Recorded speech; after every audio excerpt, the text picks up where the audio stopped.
26th of June, the U.S. Supreme Court ruled 5-4 in favor of permitting gay marriage throughout the United States, and ruled that states cannot keep same-sex couples from marrying and must recognize their unions, thus putting to bed an issue that has been the center of controversy for many years. Justice Kennedy, who cast the deciding vote, quoted that gay couples, ask for dignities in the eyes of the law. The Constitution grants them that right.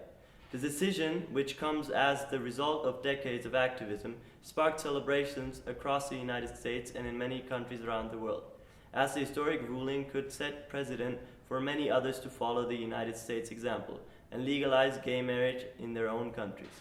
Already there has been renewed push for legalization of these unions in the Philippines and Australia.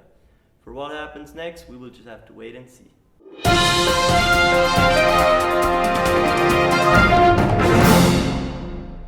Starting in 2009, the Greek economy spiraled out of control.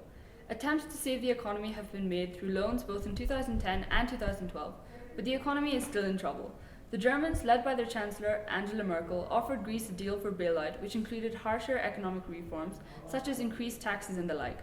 When put to a public vote, the Greek people rejected the offer, causing Merkel to force the Greek hand and offer another bailout with harsher reforms. Some of the German negotiators, who seem to want to stop talk of Greek debt, are now willing to accept one final large reform to overcome this debt.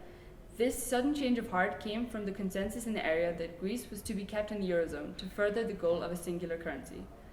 Though these reforms are meant to help Greece and its people, it has caused scrutiny on both the Greek Prime Minister, Alexis Tsipras, as well as Angela Merkel.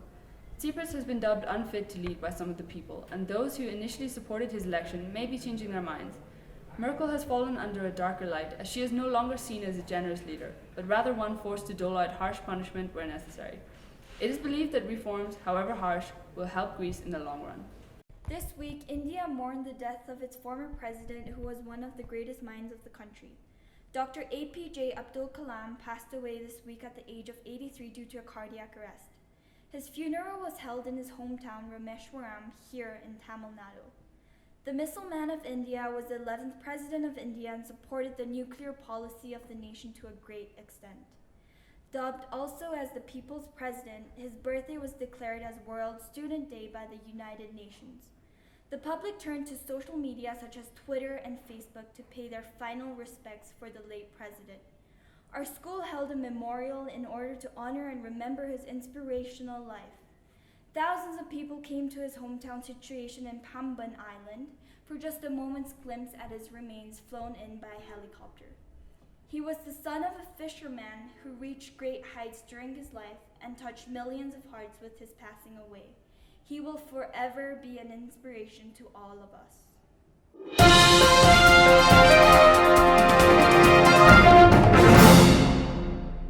Over vacation, the parents of all the female students received an email from the Dean of Residential Life regarding a stringent dress code.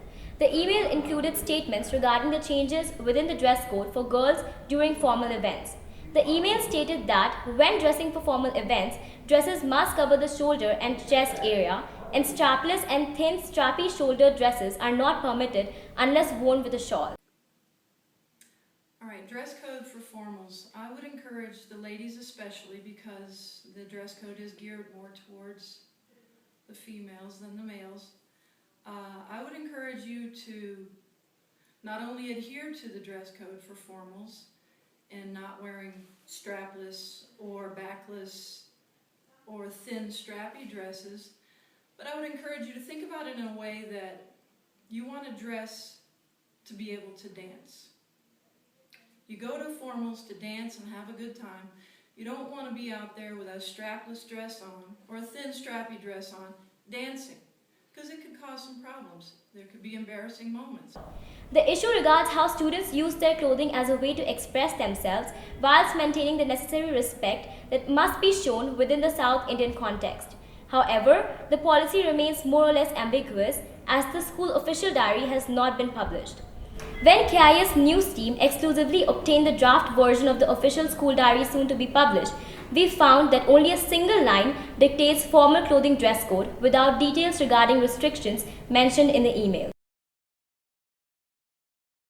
Formal clothing means formal trousers, full-sleeved and collared shirts, or formal dress or skirt, at least mid-thigh length, that hand to your fingers rule, and formal footwear. The matter is still unclear to students, and with the upcoming formal events, the rules remain a point of uncertainty that needs to be redressed soon.